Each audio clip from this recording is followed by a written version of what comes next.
Orang yang memandang segala sesuatu dengan penuh kekhawatiran, maka apa yang dipandangnya itu selalu tampak buruk. Menambah khawatir, menggelisahkan, membuat tidak tenang hidup. Karena selalu yang menjadi cara dia memandang adalah dengan kekhawatiran. Namun berbeda kalau seseorang memandang segala sesuatunya dengan keyakinan. Bahwa keyakinan dia bisa mengatasi, ada pengharapan dia bisa melewati badai hidup atau melewati persoalan, dan disinilah dia bisa menang. Sebenarnya problem utama dari cara kita menyelesaikan masalah adalah bukan saja pada apa yang kita pandang, yang patut kita persoalkan, tapi bagaimana cara kita memandang, yang kadang malah jadi inti persoalan. Karenanya kita perlu terus belajar untuk pandang segala sesuatunya dengan mata iman. Saya Nikolas Kurniawan kembali menemani dalam Sabda Tuhan beberapa ayat yang sudah sering kita ketahui, Bilangan pasal 13 ayat 30. Kemudian Kaleb mencoba menenteramkan hati bangsa itu di hadapan Musa. Katanya, "Tidak, kita akan maju dan menduduki negeri itu sebab kita pasti akan mengalahkannya." Dilanjutkan Bilangan pasal 14 ayat 6-9. Tetapi Yosua bin Nun dan Kaleb bin Yefunne yang termasuk orang-orang yang telah mengintai negeri itu mengoyakkan pakaiannya dan berkata kepada segenap umat Israel, "Negeri yang kami lalui untuk diintai itu adalah luar biasa baiknya. Jika Tuhan berkenan kepada kita, maka Ia akan membawa kita masuk ke negeri itu dan akan memberikannya kepada kita, suatu negeri yang berlimpah-limpah susu dan madunya. Hanya janganlah memberontak kepada Tuhan, dan janganlah takut kepada bangsa negeri itu, sebab mereka akan kita telan habis. Yang melindungi mereka sudah meninggalkan mereka, sedang Tuhan menyertai kita. Janganlah takut kepada mereka." Dan satu ayat terakhir dari Perjanjian Baru, Ibrani 12 ayat yang kedua. "Marilah kita melakukannya dengan mata yang tertuju kepada Yesus, yang memimpin kita dalam iman, dan yang membawa iman kita itu kepada kesempurnaan, yang dengan mengabaikan kehinaan, tekun memikul salib, ganti sukacita yang disediakan bagi Dia, yang sekarang duduk di sebelah kanan tahta Allah." Rangkaian ayat yang dibacakan ini adalah ayat yang memberitahukan kepada kita tentang kelompok orang-orang yang memandang persoalan hidup itu dengan cara yang berbeda. Dalam konteks bacaan kitab Bilangan tadi, sebenarnya ada dua kelompok. Ada 12 pengintai yang diutus Musa untuk mencoba menyelidiki tanah yang akan mereka kunjungi, tanah yang dijanjikan Tuhan kepada mereka untuk mereka masuki. Dan 10 pengintai yang sudah menuju ke tempat itu dan kembali lagi membawa berita yang buruk. Mereka malah marah-marah. Mereka melihat bahwa ini tanda kiamat buat mereka. Mereka akan diserang karena ada bangsa-bangsa yang besar. Ada orang-orang yang tubuhnya besar dan akan menindas dan menghancurkan mereka.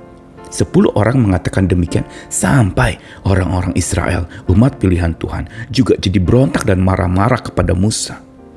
Mereka berpikir bahwa mereka akan binasa. Sudah perhatikan cara pandang 10 orang ini yang lalu menularkannya, pesan itu ditularkan kepada orang-orang Israel yang ada. Sampai mereka berontak dan marah-marah.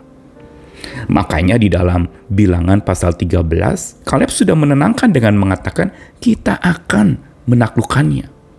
Kita akan mengalahkannya. Kita akan maju dan mendudukinya. Bahkan lebih lanjut lagi, Yosua dan Kaleb yang tadi Kaleb mengatakannya, sekarang mereka berdua, mereka mengoyakkan pakaiannya. Kenapa? Karena mereka bertobat dan mereka melihat bahwa kenapa bangsa ini menjadi marah-marah demikian. Sampai mereka bilang, negeri yang kami lalui untuk diintai itu luar biasa baik. Perhatikan cara pandang yang berbeda. Yang satu memandang dengan kekhawatiran, yang satu memandang kepada musuh-musuh, kepada satu kebinasaan. Sedangkan Yosua dan Kaleb memandang kepada kehidupan, pada pengharapan. Memandang kepada Tuhan yang berkenan kepada mereka. Tuhan yang sudah menjanjikan akan membawa mereka masuk ke negeri itu. Tuhan yang akan memberikannya. Dan Tuhan juga yang akan memimpin mereka menyertai mereka. Sehingga mereka berdua mengatakan, jangan takut kepada orang-orang itu. Jangan takut kepada persoalan hidupmu, karena persoalannya bukan apa yang engkau hadapi, tetapi cara engkau menghadapinya, itu persoalan utamamu. Dan ini ditutup dengan ayat Ibrani 12 ayat 2, yang merupakan nasihat yang baik sekali. Mari kita melakukan dengan mata tertuju pada Yesus yang memimpin kita dalam iman. Kalau kita dengan mata yang tertuju kepada persoalan, maka yang terjadi adalah terus persoalan. Dan itu akan menjadi soal karena mata kita tertuju kepada persoalan semata.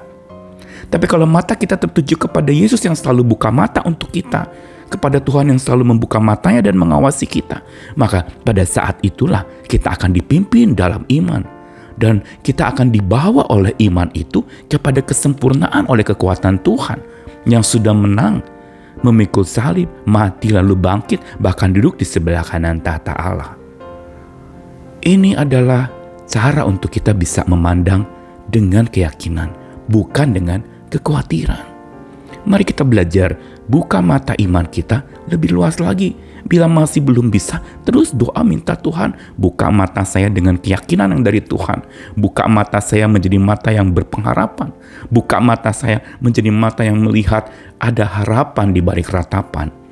Ada sukacita di balik duka cita. Ada kepulihan sempurna di balik kesakitan. Dan ada kemenangan setelah kekalahan. Kalau kita punya mata iman yang demikian, ini bukan sugesti diri dan menyenang-nyenangkan diri, tapi karena bergantung kepada Tuhan. Bukankah tadi Yosua dan Kaleb mengatakan, jika Tuhan berkenan.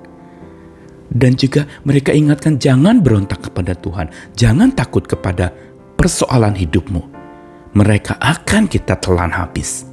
Karena yang melindungi kita, Tuhan yang Immanuel, yang menyertai kita. Itu andalan kita.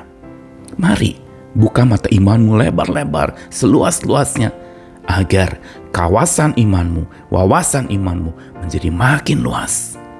Lakukanlah ini saat engkau menghadapi berbagai macam persoalan, segala macam beban berat, sakit penyakit, mungkin pergumulan keuangan, masalah ekonomi, pekerjaan. Bawa kepada Tuhan dengan mata iman. Selalu lihat, Tuhan, mungkin dunia mengatakan ini tanda bahaya untuk ekonomi dunia, ini tanda kehancuran. Tapi kalau mata kita melihat kepada Dia yang tidak pernah hancur bahkan oleh kematian, itu akan memberikan pengharapan dan kekuatan. Bersama Dia kita menang. Bersama dengan Dia kita memandang dengan mata iman. Bersama dengan Dia kita memandang dan kita akan mampu berjuang. Bersama dengan Dia kekuatan kita. Selamat berjuang lagi, selamat menjalani kehidupanmu. Buka mata imanmu selebar-lebarnya. Amin.